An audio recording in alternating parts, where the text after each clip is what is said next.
Halo rekan-rekan semuanya dimanapun Anda berada, terima kasih Anda tetap setia bersama saya di channel YouTube ini. Mungkin channel yang bikin Anda penasaran, bikin Anda ketagihan, atau bikin Anda merana, atau bikin Anda menghabiskan banyak waktu. Tetapi tujuan saya di sini adalah membuat kita semua semakin pintar. Tapi kalau bisa dapetin uang, rezeki, yaitu ya alhamdulillah ya, istilahnya puji Tuhan lah. Oke, teman-teman semuanya, hari ini saya akan berbicara tentang topik mafia bola ya. Mafia bola ini bukan hanya mafia sepak bola di pertandingannya, tetapi yang kita lihat ini secara global, yaitu pengaturan skor mafia dalam konektivitasnya terhadap industri taruhan olahraga sepak bola. Oke, saya setiap kali bikin video itu kan saya sounding dulu ke partner saya, istri saya. Biasa dia akan tanya, kok kamu tuh bikin video apa hari ini gitu, topiknya apa gitu. Kenapa? Karena kalau saya berbicara tentang topik permainan togel, taruhan olahraga sepak bola, terus ya kayak judi-judi kartu gitu, dikurang disetujui karena dianggap bahwa saya ikut menyuruh Anda memprovokasi Anda untuk terjun ke sesuatu yang dia anggap itu nggak bakal bisa dimenangkan. Itu termasuk judi, sesuatu istilahnya dalam tanda kutip atas itu sesuatu dosa gitu kan. Oke, saya sering berdebat sebelum saya bikin topik satu video berdebat gini. Jadi saya bicara ke istri saya, sama seperti saya bicarakan juga ini untuk Anda, karena Anda udah ngikutin saya dulu sejak di blog ya, Togel Master, mungkin sampai sekarang gitu. Saya tidak mengharapkan bahwa Anda menjadi fans fanatik, menganggap bahwa saya tahu segalanya. Enggak, kita di sini kita di sini kita di sini kan sama-sama belajar bagaimana otak manusia itu mencerna sebuah peluang permainan apapun itu gitu. Jadi saya bilang sama istri saya bahwa ada satu kisah film itu Anda tonton, itu film Andy Lau, saya lupa itu salah satu film di mana Andy Lau berperan sebagai seorang pencopet. Ya, jadi film itu mengisahkan ada satu orang yang sangat polos. Kalau di China itu kan, di Cina kan setiap tahun baru Imlek Cina gitu kan, mereka libur kurang lebih 3 minggu sampai 1 bulan. Kalau Anda yang pernah dagang, punya rekan bisnis di China sana, impor ekspor gitu, nah Anda bakal tahu bahwa sebelum mendekati perayaan tahun baru Cina itu ya, kalau kita di sini kan Lebaran, nah mereka akan meminta Anda untuk order sebanyak mungkin semampu Anda, karena ketika udah Lebaran mereka akan libur kurang lebih 1 bulan. Jadi 1 bulan itu benar-benar tidak ada produksi, tidak ada hubungan bisnis ya, transaksi bisnis ke luar negeri. Jadi Anda disuruh untuk order dulu. Kalau Anda yang sering ekspor import ke China itu Anda pasti tahu kan. Nah, karena mereka akan libur panjang, sama seperti kita di Indonesia lah. Kalau kita di sini kan Idul Fitri ya, Lebaran itu, tapi kita paling 10 hari. Kalau di China sana bisa 1 bulan lah. Di film itu, ini sekilas ya, diskusi dengan istri saya bilang di film itu ada satu orang itu karyawan biasa, dia bekerja di luar kota ya. Jadi di luar kota, biasa di kota-kota maju, misalnya di Shanghai, yang Guangzhou yang banyak industrinya. Nah, dia bekerja selama 1 tahun, tapi dia pulang membawa hasil kerjanya, tabungannya. Nah, dia naik kereta api. Di kereta api itu ternyata dikisahkan ya, ada 2 pencopet. Nah, satu pencopet sama-sama lihai, jago, dan satunya pencopetnya itu Andy Lau gitu. Anda tonton lagi, nanti saya lupa videonya. Kalau saya tahu videonya nanti saya kasih tahu lagi judulnya. Anda lihat, Anda cari Andy Lau player as a thief gitu kan di Google gitu loh, movie Anda tambahkan. Nah, Anda kisahnya sangat bagus dan inspiratif. Jadi ada satu pemuda ya, tampangnya sebenarnya dia di film itu dibikin tampangnya itu kayak blow on gitu, polos, jadi cupu, orang yang naif gitu kan, orang naif, orang yang selalu menganggap bahwa semua orang tuh sama. Jadi kalau orang tersenyum berarti dia baik. Belum tentu orang tersenyum itu baik. Bisa senyuman pramugari ya kan, itu formalitas saja, nggak ada nilainya. Terus ada orang yang tersenyum benar-benar tulus, tapi ada orang tersenyum itu ingin membunuh dan menusuk Anda.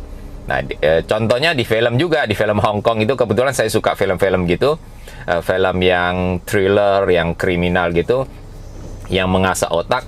Nah, contoh itu yang Eric Sang ya, yang di filmnya Infernal Affair itu kan, permainan kejam, permainan neraka gitu. Ya sambil tersenyum kan dia menusuk lawan-lawan atau lawan-lawan bisnisnya, musuh-musuhnya gitu. Nah, pemuda ini sebegitu polos ya, ini sedikit pengantar dulu. Begitu polos, jadi dia masuk di kereta itu udah diincar pencopet bahwa dia punya banyak duit. Nah, jadi ada dua pencopet, satunya pencopet ya saya lupa namanya, satunya Andy Lau. Jadi mereka berebut untuk mengambil harta punya pemuda ini. Nah, kebetulan Andy Lau kan di kereta itu bersama dengan pacarnya kan. Ya. Jadi itu inti filmnya itu tuh begini. Kalau pemuda ini, Andy Lau ini kalau tidak mengambil hartanya, maka udah pasti hartanya hilang diambil orang lain ya. Udah. Jadi di situ ada konflik batin, ada semacam pemikiran, kenapa saya harus mencopet dia? Kalau saya tidak copet dia, dia akan dicopet orang, habis hartanya. Tetapi pesan dari film itu ada begini, kalau saya mencopet harta dia, ya, saya masih punya kemungkinan untuk mengembalikan hartanya kepada dia. Jadi saya mencopet dia itu untuk menghindari hartanya jangan sampai jatuh ke orang lain yang benar-benar bengis, benar-benar buruk, yang benar-benar tidak ada belas kasihan. Sampai di sini paham ya? Nah, jadi kalau Andy Lau itu istilahnya cerita ke pacarnya, saya bukan mau benar-benar ngambil uangnya. Saya mengambil uangnya, tetapi saya masih menyisakan sedikit buat dia untuk sampai kepada rumahnya gitu, sampai ke rumahnya gitu, bertemu keluarganya. Ya, jadi saya diskusi begitu istri saya bilang, waduh kamu bicara lagi tentang topik judi, topik toger, topik bola gitu kan. Bicara bisnis lah, bicara apa penipuan gitu kan.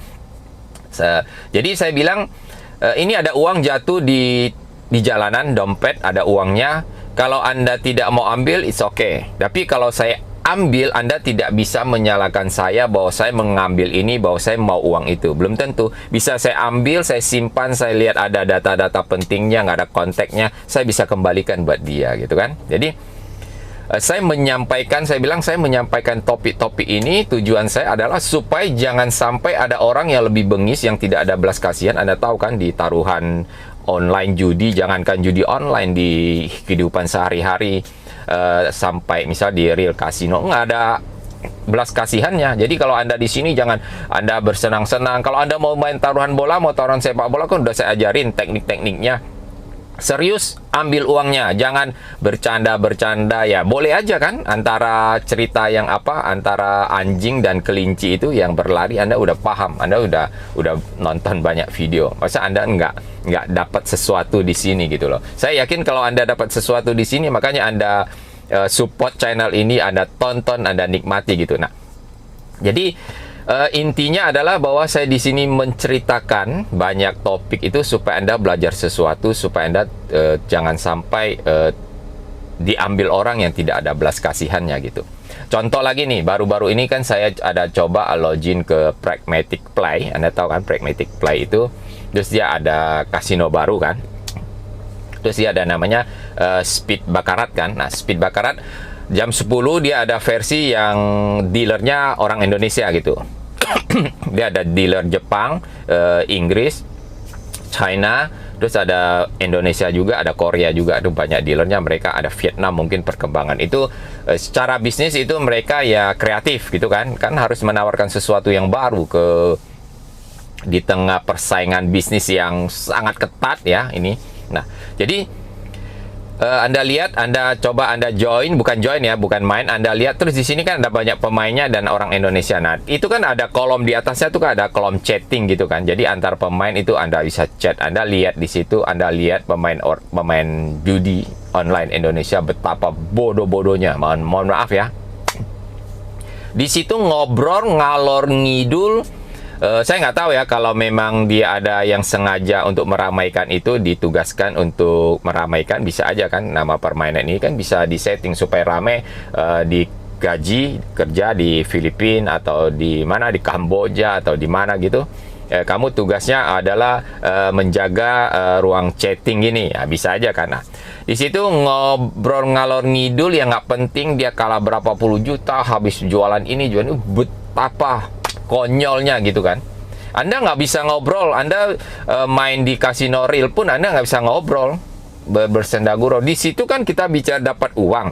Begitu Anda dapat, Anda keluar, Anda nikmati ngobrol di kafe, ngobrol di hotel, atau bila perlu Anda bawa wanita-wanita cantik, Anda booking, Anda ngobrol di situ. Itu jauh lebih indah gitu. Tapi di permainan itu Anda nggak boleh. Itu Anda membuang-buang waktu, membuang-buang konsentrasi Anda, karena dunia ini kejam. Begitu Anda udah pencet 1 juta, 2 juta, uang Anda melayang, Anda dapat dari mana? Siapa kasih Anda uang? Ya, sampai di sini Anda paham? Nggak ada. Anda main taruhan bola, Anda main togel, Anda main slot, begitu pencet-pencet, habis uang Anda minta dari siapa? Anda nggak ada uang lagi, nggak ada pemasukan lagi kan? Kecuali Anda memang anak orang kaya, Anda masih punya tabungan deposito banyak. Tapi kebanyakan dari kita itu kan penghasilan pas-pasan. Anda join di sini pun saya yakin bahwa Anda tahu saya mendukung Anda ya. Kita orang yang susah-susah ini ya, susah cari uang, sesuap nasi di kota-kota kecil yang peluangnya nggak ada. Bahkan Anda jual gorengan pun karena kotanya kecil, daya belinya, pembelinya nggak ada ya, market share-nya, market pasarnya nggak ada. Nah, kalau marketnya ada, orangnya ada, belum tentu daya belinya ada. Ini pergumulan. Ini sebenarnya pergumulan buat pemimpin negara kita ya, gubernur, wali kota, bupati hingga presiden dan pejabat. Jadi mereka tidak hanya boleh apa istilahnya bersaing bagaimana jadi pemimpin, enggak, kita harus bersaing juga negara kita dengan negara lain seperti apa. Oke. Nah, sekarang kita bicara tentang oh ya, jadi di film itu, kalau dari film pencopet itu, Andy Lau itu, berarti kalau Anda mau nikmati channel ini, ya monggo silakan. Kalau Anda tidak mau nikmati, Anda skip, nggak apa-apa. Tujuan saya membuat kita pintar semua gitu ya, apapun itu. Nah, sekarang kita bicara tentang topik mafia bola. Ya. Ini salah satu topik yang akan melengkapi ilmu betting Anda. Kalau Anda masuk ke industri ini, Anda akan tahu seperti apa. Ini belakangan ini ya, baru minggu lalu diskusi sama teman. Menurut kita, pengamatan kita itu pasaran taruhan olahraga ini udah berubah ya. Dia berubah bisa jadi karena ini playernya sedikit, mereka menciptakan strategi supaya player tidak bisa membaca industri ini, taruhan yang ada di layar, di ponsel atau di laptop itu. Karena kan orang semakin pintar, Anda di sini pun Anda akan semakin pintar. Belum lagi rekan-rekan kita di Eropa yang pintar-pintar gitu kan, di Asia, di Hong Kong, di Filipina, Malaysia, kan Thailand itu kan bursa taruhan ini kan global kan. Jadi mereka di sana juga diskusi, mencerna. Cuman sayang ini channel YouTube ini versinya Indonesia, tapi suatu saat kalau YouTube udah bisa translate ya, bisa mungkin translate, mereka juga belajar di sini. Kita saling berbagi ya. Hello bro, where are you come from? Welcome to my channel. Oke, jadi kita bicara tentang mafia bola. Jadi gini, kalau kita bicara mafia bola, sekilas saya pernah tonton kalau dia topik mafia bola itu di televisi ya, di televisi itu biasa mereka akan narasumbernya orang yang disuruh berbicara, biasa mereka ya bisa reporter, wartawan, mantan pemain bola atau pelatih atau apapun itu, pengamat sepak bola. Nah, rata-rata mereka akan bilang begini, Anda pasang taruhan misalnya MU sama Chelsea ya, Anda pasang dua klub ini, di mana di secara global mereka akan tahu bahwa banyak orang yang memasang MU dibandingkan Chelsea. Karena sepak bola itu ada sponsornya, ya kan? Misal Chelsea ada klub sepak bolanya, misal di sini tulisannya misal Bwin ya, Bedwin atau Bet365 atau apalagi misalnya Funbet ya, Fun88 ya, Tottenham Hotspur gitu kan, atau MCT, M88, Mansion 88, atau apalagi misalnya MU, SBO gitu kan, atau sekarang kan namanya SBO Bet, dulu kan SBO, sekarang SBO Top gitu kan. Nah, oke. Nah, karena Anda banyak yang pasang tim A, ya, tim lawan atau tim tamu, maka Bandar, karena dia ada sponsornya, mereka akan mengatur skor supaya tim A ini, tamu ini yang banyak orang pasang, misalnya total globalnya 100 triliun seluruh dunia. Nah, sementara di MU 100 triliun, di Chelsea-nya misal 50 triliun. Nah, mereka akan mengatur supaya hasilnya itu draw. Jadi dalam misalnya full setengah bola, draw 0-0 atau 1-1 atau 2-2. Jadi kedua tim ini sama-sama dapat poin, 1 poin karena hasilnya draw. Tetapi di taruhan itu MU-nya kalah gitu. Jadi Bandar itu masih mengambil keuntungan kurang lebih 50 triliun. Ini contoh ya, contoh aja gitu. Mengapa? Karena mereka berpikir, mereka mengambil asumsi bahwa sponsor utama dari klub-klub sepak bola atau di billboard di lapangan itu atau di apapun itu adalah perusahaan-perusahaan yang bergerak di industri taruhan olahraga sepak bola. Contohnya itu ya seperti kita sebutin, misal Davabet, BetKing, BK8, apalagi yang top-top ya, Mansion, terus Fun88, Bet365, terus apa Bwin, apa dan segala macam itu, setiap negara ada gitu. Nah, oke.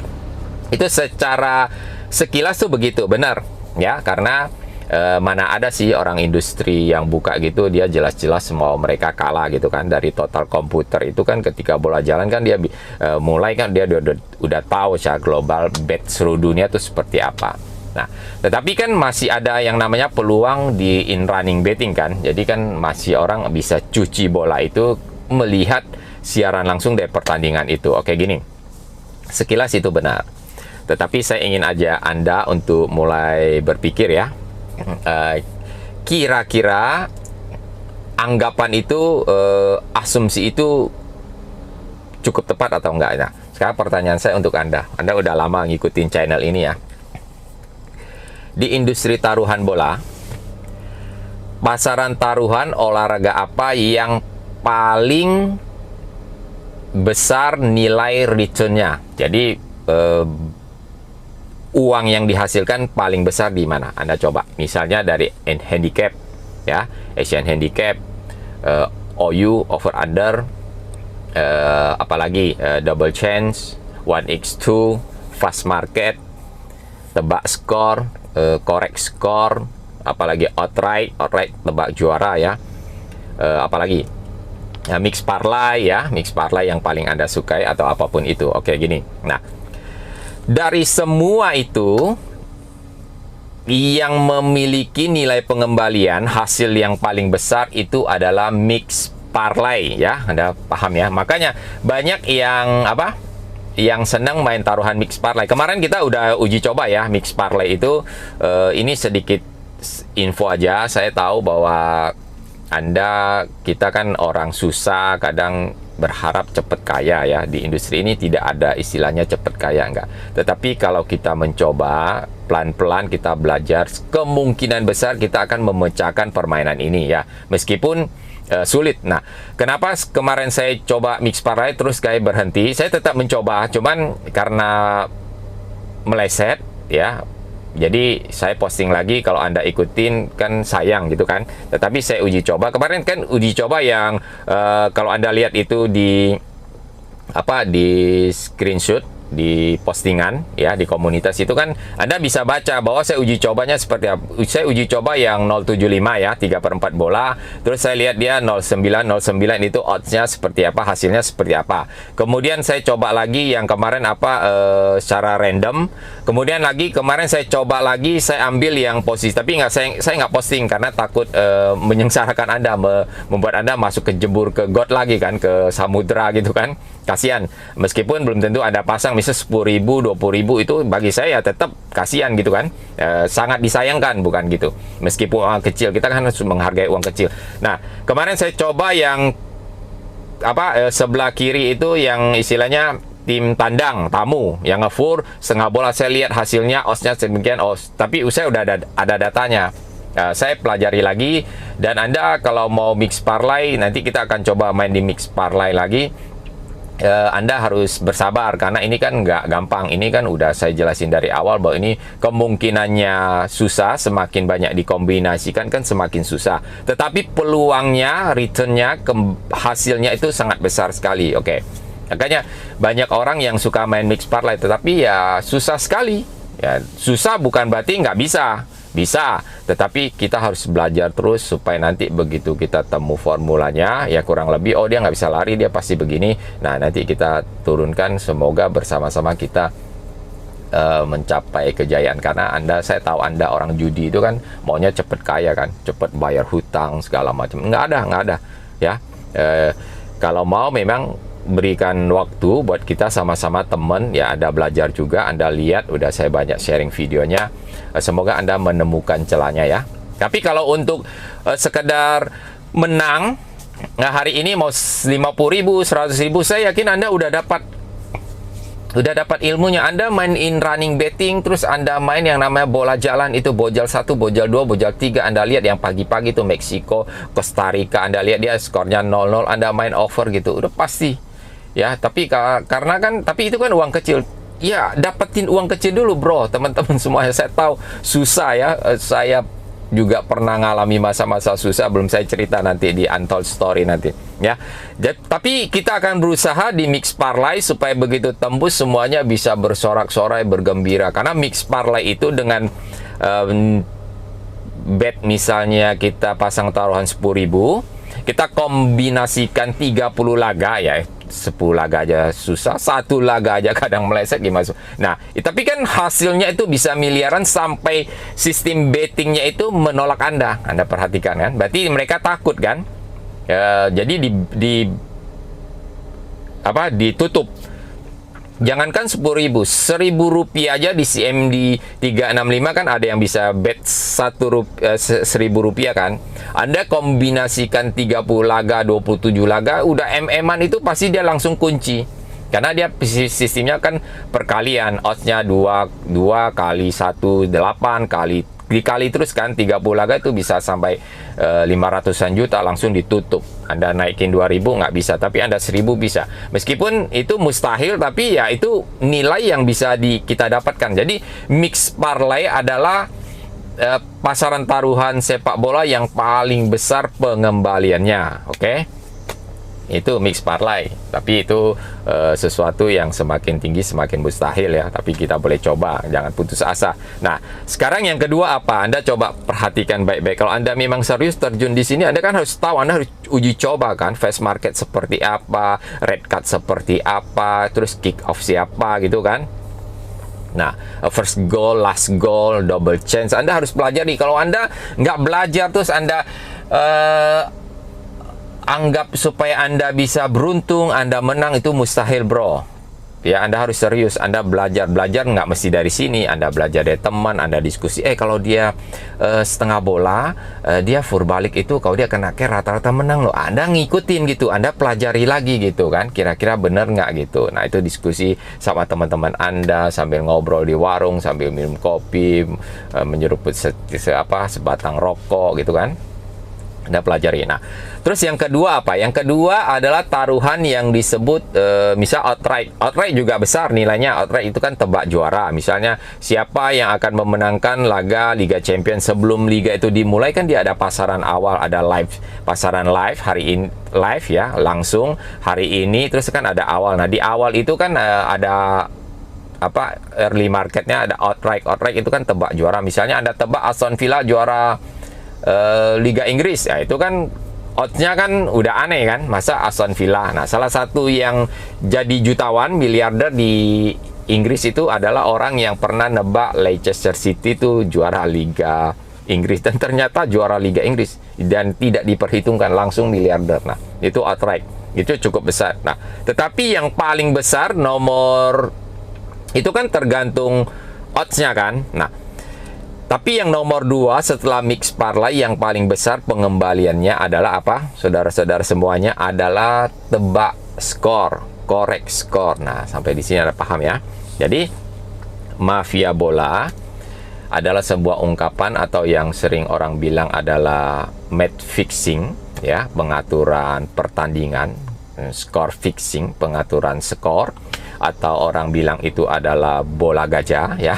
Jadi kan di Thailand kan ada gajah bisa disuruh main bola kan, tendang sana tendang sini. Tetapi dia tendang itu sesuai dengan saran pelatihnya, mungkin dicubit telinganya kanan kiri, dipukul pantatnya, dia badannya digoyang-goyang kanan, dia tendang bola kanan bola kiri, itu kan ada pawangnya itu. Jadi realnya kan dia nggak bisa main bola kan, gajah tuh cuman bisa berenang, makan daun, lari-lari, bermain di lumpur sama anak-anaknya kan, masuk hutan gitu, tapi disuruh main bola, maka disebut bola gajah. Nah, jadi pengaturan skor. Nah, kalau Anda lihat itu yang correct score, sekarang Anda akan tahu bahwa correct score itu pengembaliannya luar biasa. Misalnya contoh nih ya, MCT tim papan atas, sangat atas, ketemu dengan tim papan bawah, misal ketemu dengan Brentford ya, atau ketemu dengan misalnya Fulham, ya kan. Nah, kan ada tebak skornya kan, Anda lihat pasarannya. Misalnya furnya berapa, misal fur 1,5 bola. Nah, tebak skornya misalnya 3-0, oddsnya sekian, 0, sekian, terus 2-0, 1, terus 4-0 sekian-sekian kan. Terus bisa juga yang ngegol dia tuh Fulham ngegol MCT misalnya 1-0, misalnya oddsnya udah pasti misalnya 8 sekian-sekian gitu kan. Kurang lebih gitu. Nah, terus Anda lihat lagi skornya tuh ada juga misalnya Fulham 5-0 ke MCT, terus oddsnya adalah 70. Nah, 70 kan, itu kan udah. Nah, dia ada odds yang sampai ratusan kali, 200 kali, sampai 300-400 kali. Dengan misalnya 7-0 Fulham ngegol MCT 7-0, oddsnya 500 kali. Jadi kalau Anda pasang 1 juta, Anda dapat 500 juta. Itu penghasilan. Tapi kan secara logika itu kan nggak mungkin kan, ya kan? Kalau Fulham bisa menang klub MCT, itu masih ada kemungkinan misalnya hoki atau dapat penalti gitu kan. Tetapi kalau bisa mencetak sampai 5-0, 4-0, 7-0, itu kan sesuatu yang mustahil ya, oke? Saya noleh ke kiri karena di kanan kiri ini kan ada yang nyetir mobil, terus kadang ada yang ngintip gitu, lo ini apa nih gitu. Ngobrol sendiri kayak orang gila di mobil gitu kan, padahal ini nggak tahu, ini lagi konten bang, lagi konten Pak Om, Tante, konten buat teman-teman dari YouTube mencari uang receh gitu. Nggak sharing knowledge saja, sharing pengetahuan gitu, sharing happiness lah kan, di sini kita ngobrol gitu. Nah, jadi istilahnya itu tebak skor yang tidak memungkinkan nilainya paling besar. Nah, disinilah big player, mafia bola itu bermain. Ya, saya tanya Anda, Anda nanti kita jelaskan detail lagi. Nah, sekarang contoh gini, Anda kalau ingin tahu, nanti malah gimana ya, nanti tercampur-campur, tapi saya coba ya gini. Nah, jadi istilahnya kita lanjutin dulu deh. Anda baca yang dulu di kasus di Singapura, Interpol, itu mafia bolanya itu bukan bandar bola, bukan BO-nya, betting online-nya kayak SBO Bet, Dava Bet, itu enggak. Mafia bolanya itu adalah player, ya biasa big player. Nah, tujuannya apa? Mereka nggak akan main di mix parlay. Mix parlay mereka nggak akan nyentuh karena nggak bakal berhasil bagi mereka. Kemungkinannya makin dikombinasikan, hasilnya makin besar, makin jauh dari peluang itu, makin berkurang 0,0000 sekian, ya kan? Kalau 3 laga masih memungkinkan kan, makin banyak kita berharapkan. Nah, tapi mereka kan maunya uang cepat, mau uang besar kan. Jadi mereka atur skor. Jadi pertandingan ini mereka beli timnya, orang dalamnya, pelatihnya, sampai kedua belah pihak, kapten segala macam diatur skor supaya kejadiannya misalnya Fulham menang MCT 7-0. Nah, jadi mereka akan pasang dengan nilai yang besar, tebak skor 7-0 gitu. Anda sampai di sini Anda paham ya? Makanya kalau Anda main bola yang lokal, misalnya bola Liga 1 Indonesia atau Vietnam ya, Liga 1 atau Malaysia Superliga atau Singapura. Nah, kan kadang ada pertandingan yang udah jalan 5 menit tapi pasangan taruhannya kan belum turun kan? Ya kan? Belum turun, belum ada nih, belum muncul nih. Nah, setelah jalan 10 menit dia baru muncul dia menghilang lagi, menghilang terus dia muncul lagi kan. Nah, itu berarti bandar bolanya itu lagi menyeleksi. Mereka berpikir di intern mereka, apakah pertandingan ini ada mafianya ya, apakah pertandingan ini dimungkinkan untuk match fixing ya. Jadi mereka hati-hati. Kenapa? Kalau mereka open kemudian tebak skornya ada, lalu ada yang pasang dengan nilai besar, jebol mereka karena tebak skor nilainya paling besar pembayarannya. Ya sesuatu yang mustahil ya mereka menangkan, ya udah mereka dapat uang besar gitu. Sampai di sini Anda paham ya. Jadi mafia bola itu ya, real mafia itu ya adalah Anda ini. Tapi ya kalau kita kan misalnya hobi kan kita main kecil-kecil kan. Tapi kalau yang untuk di Singapura, di Eropa, di Asia, di China itu mereka kan bos-bos. Mereka bisa main besar-besar. Mereka bisa tebak skor 1 miliar, 2 miliar. Itu kan tergantung mereka kan. Bagaimana tim mereka mendapat bocoran bahwa laga itu udah ada udah ada diatur skornya, udah kita atur deh. Nah gitu. Dia jadi bukan hanya nebak misalnya siapa first setengah bola, tamu atau tuan rumah, antara MCT dengan misalnya dengan Juventus di Champion atau dengan Dortmund, bukan begitu. Atau Sporting Lisbon dengan dengan Besiktas yang Turki, bukan begitu. Galatasaray, Fenerbahce gitu, bukan. Jadi itu kan tanpa perlu diatur skor pun orang bisa main kan. Itu kan pengembaliannya cuma 1-1. Nah itu ditebak skor. Kalau mix parlay nggak mungkin, itu kan mustahil. Nah Anda lihat ya, berarti lalu ciri-ciri setelah ini Anda kan udah paham dong. Nah jadi ciri-ciri partai yang sudah laga, yang sudah ada pengaturan skornya seperti apa di dunia kepolisian, misalnya di Interpol itu kan ada komunitas itu misalnya Bad Radar, itu kan mereka bisa menyelidiki laga-laga permainan. Mereka udah ada formulanya, mereka udah tahu ini laga ini kemungkinan ada mafia bolanya nggak, ada pengaturan skornya nggak. Mereka paling takut, mereka udah pengalaman. Nah itu ada beberapa ciri. Sebenarnya saya pernah pikir, wah ini permainan olahraga sepak bola ini ada penalti itu udah salah ya. Kalau kartu merah itu masih wajar lah, kartu merah kamu melanggar dikeluarkan. Tetapi kalau dengan ada kartu merah pun belum tentu tim lawannya itu bisa memenangkan pertandingan itu, karena pertandingan bola kan susah kan. Anda pernah main bola mungkin waktu SMA, SMP, itu memang susah untuk bisa cetak skor, lari sampai ke gawang, di area dekat gawang, penalti tembak, langsung ngegol gitu kan susah, itu butuh stamina. Saya punya pemikiran bahwa pertandingan bola itu sesuatu yang susah cetak skor, tetapi secara permainan karena dia butuh poin, maka dia butuh gol. Nah, di sinilah permainan, ya inilah permainan yang kadang injury time bisa masuk gol, Anda bakal kaget gitu kan. Ya itu, makanya itu ada istilahnya mafia bola di sini. Di topik inilah, di video ini kita bahas sampai tuntas semampu saya jelasin buat Anda. Nah, ciri-ciri setelah saya amatin itu ada beberapa ciri-cirinya. Begini, ciri-ciri pertama adalah semua gol itu ada gol penalti. Mungkin Anda kaget, bener bang suhu? Ya, saya pernah ngamatin dari Liga Jepang, Indonesia belum pernah. Hampir ya, ada 5-3 skornya, ada 3-3 penalti, sisanya ada on goal, terus ada injury time. Itu kita skip dulu. Nah, ada di permainan Korea K-League, klasik ya, K-League gitu, Korea, Shanghai Super League, terus yang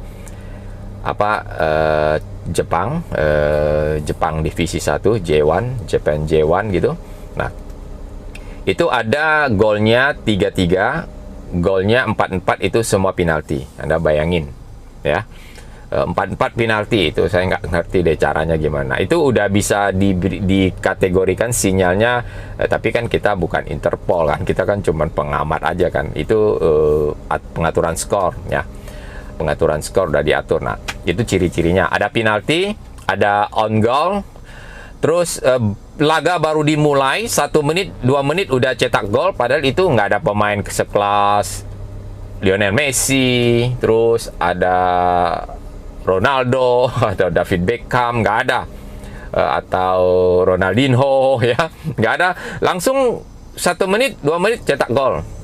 Itu begitu pertandingan dimulai udah mulai gol, itu tanda-tanda bahwa mereka udah kasih tanda di pasar ya, untuk bursa taruhan, bahwa ini permain udah kita atur sesuai rencana, udah pasang aja gitu kan. Nah, kita nggak tahu ya mereka mainnya di mana gitu, tapi itu tanda-tandanya itu. Terus banyak golnya di babak pertama, misalnya 3-3, 3-2, 4-1, 5-1, tetapi di babak 2 sepi gol sampai selesai ya udah 5-1, 5-1, 3-3 ya 3-3 gitu kan. Dia berharap Anda cuci di babak kedua, Anda pasang lebih besar, Anda habis gitu kan. Anda main over, wah ini babak pertama nih banyak over nih, pasti babak 2 bisa lebih over lagi kan. Nah, selesai gitu kan. Jadi susah sekali mencari, mengamati bahwa laga ini ada mafia bolanya, tetapi itu sinyal-sinyalnya. Terus ada lagi babak pertama sepi gol, begitu serang nggak ada gol sama sekali, tetapi pasaran awalnya di OU-nya 3-2-5, tetapi babak pertama nggak ada gol sama sekali. Nah, begitu di babak kedua baru dimulai, itu udah golnya, skornya misalnya 3-2, 4-1, dan overnya tercapai. Makanya di Bojal berapa tuh? Bojal 2 ya, Bojal 3, Anda lihat itu, Anda cuci di over gitu kan, udah ada ilmunya kan. Nah, itu ciri-cirinya ya. Jadi ada on goal, ada penalti, terus ada red card juga, ada kartu merah. Penalti kan belum tentu pakai red card kan, bisa juga karena melanggar tanpa red card ada penalti karena dia di kotak penalti, itu langsung wasitnya nunjuk gitu kan. Nah, kadang dia begini kan, lihat VAR-nya dulu langsung tunjuk begini, udah penalti, udah deh pasti ngegol gitu kan. Nah, itu. Terus gol-gol di awal menit pertama dan gol-gol di injury time. Ingat baik-baik teman-teman semuanya, injury time bisa 2 gol. Kadang terus ada perpanjangan injury time-nya kan, biasa rata-rata kan 3 menit kan perpanjangan waktunya, dia perpanjangan 15 menit. Nah, kenapa? Supaya itu memang harus tercipta gol di 15 menit itulah mereka mengatur harus tercipta gol, enggak tahu dia penalti, on goal atau apapun, dan ternyata golnya bisa 2, terutama ya yang pagi-pagi dini hari, Costa Rica, Meksiko, Brasil, apalagi itu ya, Panama, Jamaika kan ada pasaran bola yang pagi kan. Anda perhatikan baik, termasuk beberapa liga Inggris gitu kan. Anda sering main, Anda sering tahu, lama-lama Anda paham gitu. Nah, ini cuman sekedar bagaimana kita melihat bahwa pasaran taruhan itu udah diatur skornya. Jadi mafia bola itu ada. Jadi mafia bola itu saya bukan khawatir itu misalnya BO-nya, perusahaan betting online-nya SBO Bet, atau dia M88 atau Bet365, William Hill atau apalagi kan, Dava Bet segala macam, bukan. Yang kita perlu khawatirkan itu adalah big player, pemain-pemain yang ikut mengatur skor. Nah, itu ya bisa terlibat dari banyaklah Indonesia. Anda lihat itu udah mereka cerita. Nah, oke. Terus udah ya, itu sinyal-sinyal udah tahu belum? Jadi sepi gol di babak pertama, nggak ada gol, babak kedua hujan gol, atau hujan gol di babak pertama, babak kedua sepi gol. Gol-gol terjadi di injury time, gol-gol di menit awal, ada red card, ada on goal, ada penalti, empat-empatnya semua itu sinyal-sinyalnya. Nanti Anda dalam perjalanan Anda akan tahu. Terus saling cetak gol bisa juga loh. Tim tamu cetak tim tuan rumah cetak gol, tim tamu, tim tuan rumah, tim tamu, tim tuan rumah, tim tamu, kayak main gitu. Terus gol-golnya misalnya nggak logis, ya, apalagi yang tidak diunggulkan 7-0 gitu lah, 9-0 gitu kan. Padahal di pasaran taruhannya tuh nggak ada. Kalau pasaran taruhannya seperti bola wanita misalnya handicapnya 8 ya, handicapnya furnya 8. Nah, kalau dia cipta 9 gol, 10 gol gitu maklum ya. Ini handicapnya lek-lekan, skornya bisa 5-4 gitu kan. Atau furnya setengah bola tetapi tamu yang menangnya dengan selisih 6-0, 7-1 ya kan, 8-4 gitu kan, yang nggak mustahil gitu. Nah itu supaya tebak skornya dapatnya hasil melimpah gitu. Oke. Nah, sekarang saya mau ngomongin apa ini, satu lagi nih tambahan ya. Jadi mengapa orang mengatur skor? Nah ini pertanyaan bagus nih. Kita harus bisa menjawab pertanyaan kenapa harus ada pengaturan skor ya, saudara-saudara sekalian. Ya, pertama itu kan soal uang kan. Jadi soal uang itu ya yang seperti saya bilang, yang Anda baca di Interpol yang kasus orang Singapura, pengusaha Singapura yang ngatur skor. Nah itu player ngatur skor sampai stadion pertandingannya itu lampunya mau dicabut loh, supaya skornya itu dia udah ngatur nggak terjadi tuh, nggak tercipta. Jadi kalau dicabutin lampu, jadi istilahnya vandalisme. Jadi itu kayak pakai istilahnya apa sih, sabotase gitu, supaya pertandingan itu lampunya mati kan nggak bisa dilanjutkan. Kalau nggak bisa dilanjutkan otomatis kan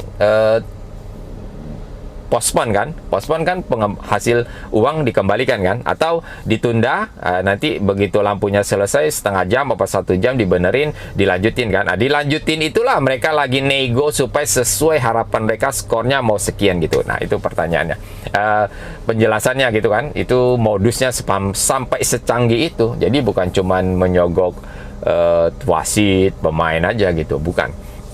Nah, jadi setelah masalah uang itu, kalau secara logika kita kan bilang, Anda tahu kasta kan, ada promosi, degradasi kan. Jadi promosi atau diturunkan ke peringkat. Nah, itu kasta pertandingan, hierarki istilahnya. Kan dari divisi 3 naik divisi 2. Divisi 2 kan naik divisi 1. Nah, top yang di divisi 1 akan masuk ke champion kan, kurang lebih seperti itu kan. Nah, dari divisi 2 ke divisi 3, divisi 2 kan dapat uang. Orang main sepak bola klub-klub ini kan supaya dia dapat uang kan istilahnya kan ada hadiah, ada apa, jatah dari istilahnya, dari kalau di Indonesia kan dari ada PSSI-nya kan, yang juara kan ada uangnya kan. Nah, kalau dia juara divisi 3 uangnya nggak seberapa, divisi 2 lebih tinggi, divisi 1 kan lebih tinggi. Nah, kalau dia lolos divisi 1 kan nanti kan dia bisa masuk ke champion atau ke Eropa, kurang lebih gitu. Kalau Indonesia kan di Asia, kok Indonesia di Asia kan naik di AFC Champion kan, setiap negara, wilayah kan ada konfederasi dari FIFA-nya kan, ada CONCACAF, ada CAF, ada UEFA, ada AFC, ada OFC ya, New Zealand segala macam gitu kan. Nah, itu ada sistemnya, mereka ada hadiahnya. Kalau mereka bisa lolos ngatur skornya supaya dia naik divisi 1 kan, otomatis kan kalau dia mau jual sahamnya sebagai pemilik klub itu kan mau jual kan nilainya lebih tinggi. Nah, itu udah bicara uang lagi. Kalau dia bisa dapat juara di misalnya di Liga Premier Inggris ya, IPL, itu kan otomatis kan hadiahnya besar, dia masuk ke champion dan dia juara lagi, hadiahnya lebih besar, terus antar klub semakin besar. Nah, itu bicara uang selain bicara gengsi. Kalau dia udah juara, terus pemain-pemainnya itu misalnya dapat tawaran promosi, iklan segala macam, itu uang lagi kan. Nah itu, jadi dia mengatur supaya dia bisa menang, masuk ke divisi 2, divisi 2 naik divisi 1, dan divisi 1 bila perlu dia menang di champion. Itu kurang lebih. Tetapi pertanyaannya adalah kalau dia atur tetapi bursa taruhannya itu tidak buka di semua platform BO, taruhan bola apapun itu di seluruh dunia. Nah, apa yang dia dapat, ya kan? Nah, itu tujuannya itu supaya mereka bisa naik sampai ranking ke divisi 1 gitu. Contoh divisi 2 kan. Divisi 2 Indonesia, terus orang bilang, "Oh, ada permainan mafianya." Oke, mafianya oke. Anda bisa jelaskan. Terus tujuannya apa? Dia ngaturin skor itu. Ya, tujuannya ya untuk klubnya supaya dia lolos divisi 1. Kalau dia bilang, "Oh, itu karena ada permainan mafia, ada taruhan bola." Taruhan di mana? Nggak ada. Buktinya ada di SBW Bet, di IBC Bet, di Bet 365, di luar negeri pun nggak ada. Nggak ada buka hari ini. Tapi, oh ini laga ini ada pengaturan skornya dari mana? Itu kan kadang cari sensasi. Ya kan? Paling ya dia berharap dia menang, dia divisi 2. Mungkin ada yang bilang, "Oh, itu ada bursa taruhan gelap, itu main di pinggiran." Nah, kan orang sering bilang gitu kan, main pinggiran di mana? Ada mereka sesama yang tidak manual istilahnya. Ya, kalau dia manual lain cerita, tetapi tetap nggak ada bursa taruhannya. Kalau ada pun ya nggak tahu, saya nggak pernah lihat dan saya nggak pernah cari data itu, nggak pernah. Coba saya pernah ngobrol sama orang tua yang kata berpengalaman di mafia bola ini, dia bilang ada, itu namanya main di pinggiran. Saya nggak, main di pinggiran di mana? Saya bilang, "Sok, main di pinggiran." Dia bilang ada mainnya. Tapi di bursa taruhan nggak ada loh. Kamu lihat nih, nggak ada, nggak dibuka. Kenapa nggak dibuka? Ya itu, bandar pun berhati-hati, jangan sampai dijebol oleh player dengan pengaturan skor seperti Filipina. Jadi kalau Anda mau kesimpulan kita di sini, kalau Anda mau tahu itu mafia bola apa enggak, ya sinyal-sinyalnya yang udah saya jelaskan tadi. Apakah dia hujan gol di babak pertama lalu akan berhenti, Anda amati. Kalau dia champion, apakah dia ingin naik ke grup atau dia dari divisi 1 dia ingin mengejar champion, itu Anda perhatikan, Anda amati lagi. Nah, oke, saya kira cukup ya. Jadi mafia bola itu ada, laga-laga liga-liga yang ada mafia bolanya sebaiknya kita hindari. Tapi karena posisinya dia adalah mendapat poin untuk jadi juara, untuk masuk promosi dibandingkan degradasi ya, maka kalau di bola-bola mafia itu kan dia harus tercipta gol kan namanya. Makanya kita bermain di posisi over itu udah paling benar. Jadi kita tidak peduli tim A apa tim B, tim tuan rumah atau tim tamu yang mencetak gol. Yang pasti kita butuh gol dan mereka atur supaya dapat gol. Terjadi golnya misal dengan hasil yang mustahil ya, misal 1-7, 3-3, tetapi itu udah pasti over. Oke, terima kasih atas waktu Anda. Ini video ini hampir 1 jam lagi. Sampai berjumpa lagi di video berikutnya. Tetap belajar, tetap sukses, dan ingat memang butuh waktu untuk mengamati tentang mix parlay. Semoga hari Anda beruntung, Anda sukses bersama saya di sini, Anda tambah pintar, dan Anda menangkan uang lah untuk kebutuhan hidup sehari-hari, karena sekarang lagi susah-susah sekali untuk cari uang ya. Terima kasih atas kebersamaan Anda. Sampai jumpa.